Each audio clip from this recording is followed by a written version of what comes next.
Hi guys, my name is Christine and I'm a dating, relationship and personal development coach, and today I'm talking about does she regret losing me and what she thinks basically when you walk away from her. Okay, so the first thing that you need to know is basically what it would look like if she does regret the breakup, if she does regret losing you, if she does regret dumping you, whatever it is that has happened to you. So basically, how you'll know is that she may message you, right? And that's the best indication that she regrets it, right? If she's messaging you, if she's reaching out to you, and she's the one that's initiating the conversation. It's not like she's replying basically to a message that you've sent. It's she out of her own steam, she has messaged you and she's asking about you, right? So there is obviously a right and wrong way, because sometimes a woman may message you because she wants something from you, like she wants to pick up her stuff. If you've got kids, perhaps she wants you to do something for the kid. If let's say you've got other entanglements, like maybe you work together, perhaps she's reaching out to you because she needs to talk about work and she can't avoid it, right? So if she's doing it for any of those reasons, then you shouldn't take that seriously, right? If she regrets losing you, okay? What you should take more seriously is if she's reaching out to you, right? And she's just asking about you. She's asking about your day. She's asking about what you've been up to recently, right? And it doesn't lead to an ulterior motive where she's asking something from you or telling you to do something, okay? So that's what you got to look out for, right? Especially as well, if she's trying to prolong the conversation too, like if she keeps on asking you stuff, right? She basically wants the conversation to keep on going, yeah? So if she's doing anything like that, then that is more of an indication that she regrets losing you. She wants perhaps to get back with you. And if you want to get back with her, which you may not want to, but if you do want to get back with her, then all you need to say is, hey, it's great to hear from you. We should arrange to meet up sometime. When are you free? Okay, it's always a good idea to leave the ball in her court, because basically you want to find out, basically, is she in or is she out, right? So if you have to say, when are you free? Because if she really wants to see you, right, and she now sees you as a priority, she will let you know when she is available, okay? Or if she's not serious about this, she will come up with an excuse, or she'll say something like, oh yeah, I'm not really sure if I want to do that right now, or she'll just flat out say no, okay? But if she is serious about you, and she's serious about getting back together with you, she will let you know when she's available. She will jump at the chance, okay? And you got to kind of see it that way with women, right? Especially women that you're dating or past flames that come back into your life, right? If they're really serious about you and they're really interested in you, when you ask them when they're available to meet up with you, they will jump at the chance. And you should always stop talking to women, stop wasting your time on women that do not jump at the chance to hang out with you and to meet up with you. Now, sometimes there can be some exceptions to that, okay? And the exception is that she says, oh yeah, I'm not quite available at the moment, like I'm not available right away, but I can meet up with you in a couple of weeks or something like that. Or it could be the case that you arrange a time and place with her to meet up with her, and then she backs out of it, but she says, oh yeah, I'm sorry, I can't meet you again this Saturday, but I can see you on Sunday, or I can see you on Tuesday. So if she gives you any alternative times when you've arranged to meet up, or when you're trying to make things happen with her, right, that's still a good sign, because she's still trying to meet up with you, right? She's still saying, like, yeah, I'm really sorry I can't make this time, but I definitely can make this time, right? Women that are not interested, right, or have lost interest in you won't do that. They'll just cancel and say, oh, sorry, I can't make it, and they won't give you any alternative dates or times or places or anything like that. They just won't do that, okay? So you need to stop wasting your time on those women as well, okay? So that's just something to keep in mind, just something to, help you with that if you do end up, trying to meet up with your ex-girlfriend or wife or whatever it may be, okay? So if she hasn't done any of these things, or she doesn't do any of these things in the future, you still don't know 100%, right, if she regrets it or not. Because she still may regret losing you, she still may regret the breakup, she still may regret the fact that you've walked away from her and you're no longer talking to her. She may still regret those things, okay? She may still do that. But the point is that you don't know, okay? Because it may be the fact that she's stubborn, and she, you know, regrets it. She really wishes she hadn't lost you, but she's a stubborn person, right? And she's not going to be ever willing to admit that she misses you, that she wants to get back together with you. Now, if that's the case, then that's good. You've dodged a bullet. You don't want to be with someone who doesn't own up to how they feel and can't communicate how they feel, or they don't try, right? If someone who's authentic, right? Someone who you want to find, someone who, you know, a woman who's, you know, true to herself, right? And true about how she feels. You know, if she regrets losing you, she will reach out to you. She will try and rekindle things, okay? Right? A woman who is stubborn and can't do that and can't communicate because basically she's a big baby, right, is not a woman you want around in your life. You want someone who communicates really well with you and can actually tell you how she feels. Now, there are obviously some cases as well, you know, it takes two to tango. So if you're stubborn and you can't admit your feelings, then maybe you guys are two peas in a pod and you deserve each other, right? Okay, so in order to attract women that are good communicators, you also need to be a good communicator too. So if you're someone who's given the silent treatment before, you get really stubborn and you can't own up to how you're feeling, you can't admit how you're feeling, right?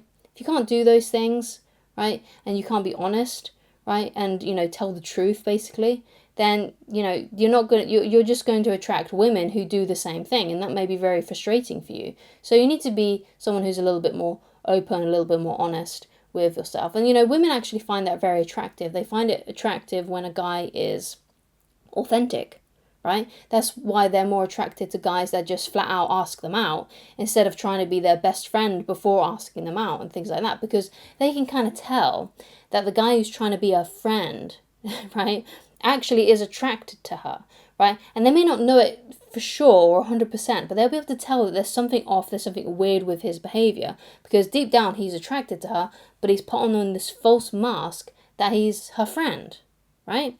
And even though she may not know 100% if he's into her, but she will know that he's being inauthentic, and sometimes that can make you look creepy, right? If you're trying to be a buddy and stuff like that, when deep down actually what you're really feeling is, yeah, I want to be with her, I'm really attracted to her, I really love to date her, I really love to be in a relationship with her. Okay, so women love guys who are authentic, okay? So that's something that's really important as well. If you start going back out in the dating world, you know, or, you know, and to remember that authenticity is actually the best policy, right? And sometimes a lot of guys might get scared with that kind of thing because, you know, sometimes that can, you know, make rejection happen a lot faster, and they much prefer to like kind of pussyfoot around the situation and beat around the bush because they're not quite ready to do the finger prick and, you know, get that sting in case she does reject them.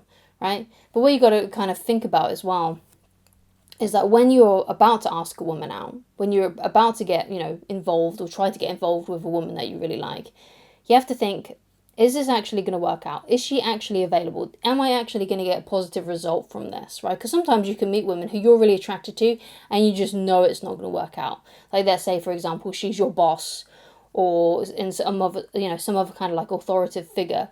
That would make it inappropriate. Or it could be the case that, you know, she's married or she's got a boyfriend, right? If she's already in a relationship, then you know, right, that she's not going to be available to you. And even if she was, then, and she cheats on her boyfriend or her husband with you, who's to say she won't do that same exact thing to you if you manage to steal her from that other guy? And obviously, you know, there's like the bro code, you know, you don't want to break that. Don't ever mess with another guy's woman. It's just not a good idea. But that's just some extra advice for you, right?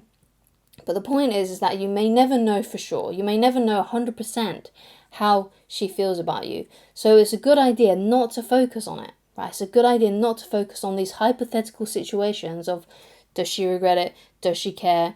Whatever, right? Because you don't know. Now, it's likely that she does, but it's also likely that she may not. It's like 50-50, okay?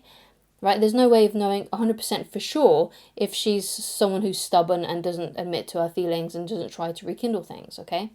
So you got to move away from trying to guess what's going on in her head, because if you're doing that, then you've given her all the power, right? Even if she doesn't know it, you're still like subservient to her because you're caring so much about her opinion of you and how she's thinking about you and how she's feeling about you. You got to move away from that completely because you're still giving her the power over your life, right? Because sometimes you may stew over it, you may think about it, you might get angry about it. And if you're still angry and stewing over this woman, then she's controlling you, right? Whatever angers you, whatever makes you feel insecure, those kinds of emotions, right, controls you, right? And therefore she's in control, and you want to take back control, right? So one of the ways that you can do that is just to try and improve every single facet of your life, right? Where do you want to ultimately be in 5 years' time? You know, how would you like your life to look like, right? Right? What kind of women do you want to be dating? Or what kind of woman do you want to find for yourself that you can be with and marry, right? And try and find an upgrade. Try and find an upgrade of the person, you know, this other woman that you've had in mind. You know, try and find a better version of her, right? Or just someone completely different to her, but is still, you know, like 100% improvement. Someone who you get along with more. Someone who may be even better looking than your ex, okay? Someone who, you know, who's nicer to you, right? Who you just have an overall just better relationship with, right? It's a good idea to try and never downgrade, basically. Always try and upgrade. And that may be one of the things that may actually make her regret losing you. If she looks back and, you know, like she might stalk your social media profiles and sees that you're with a way better woman, right? In all these different ways. Perhaps she's even wealthier, perhaps she has a better job, you know, things like that. And she's better looking, she has all these different things, right? Yeah, that's going to make her like get really stuffy, right? So if you want a bit of revenge and you're seeking revenge, which is fine as long as you're channeling it in the right way. So it's okay to use your dark side. It's okay to use revenge if it's a good incentive to get you motivated to go and work out at the gym, to get your life together, to get your finances in order, to get a better job for yourself, to start a new side hustle, to find a better and more beautiful woman, right? As long as you're using it to make positives happen in your life, instead of just stewing and getting angry in your cave, basically, in your man cave, right? Getting really angry and like bitter and resentful, and right? And but if you're using that anger and that sort of revenge feeling to improve your life and to move things forward, right? Eventually your life will get so much better that you'll no longer care about her. You'll no longer care about what she thinks and how she feels and if she regrets it, because you'll be living a way better life, and you'll be like looking back, right, at that old relationship and being like, oh yeah, actually, you know what, that was a gift. I'm glad that that I lost her. I'm glad that she, you know, broke up with me, or whatever it may be. I'm glad these things happened, because actually I'm living a better life, right? And I no longer care. Now, I may not feel that way right now.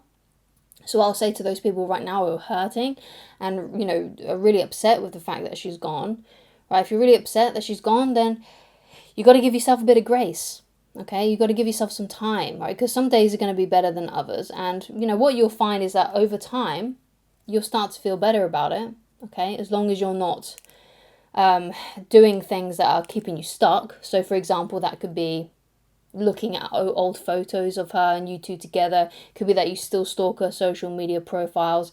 Could be that you still listen to playlists that you made together, or you're listening to songs that remind you of the breakup and makes you sad, right? Now you're overanalyzing old text messages that she sent you, and you're trying to figure out if there's any clues in there of how you could have changed things. Like, if you're doing any of these things and you're just dwelling on her so much, then that's going to keep you stuck. So you have to get a goal for yourself and move forward. You have to have forward thinking in life, right? You can't be looking back, right? You have to get some goals for yourself, right? They could be romance goals, they could be financial goals, they could be exercise goals, but just create some kind of like plan and goal for yourself, because we are goal-striving creatures. You know, we love to have plans, we love to have things we're looking forward to, we love to have goals, and that makes us feel like we're moving forward in life, and it usually means that we are moving forward in life. Okay, you can't be looking back, because that's only going to keep you stuck. What you'll find is that when enough time has gone by, right, you'll find that you feel less intensely about her, you'll feel less intensely about the breakup, okay? But you got to let go of what she may be thinking, okay? You got to let go of that, because you don't know for sure, you don't know 100%, okay? And that's really important. So, thank you so much for watching. If you'd like to get in touch with me personally and you'd like coaching with me, then please go to www.ChristineLoveridge.com, and I shall talk to you again very soon. Goodbye.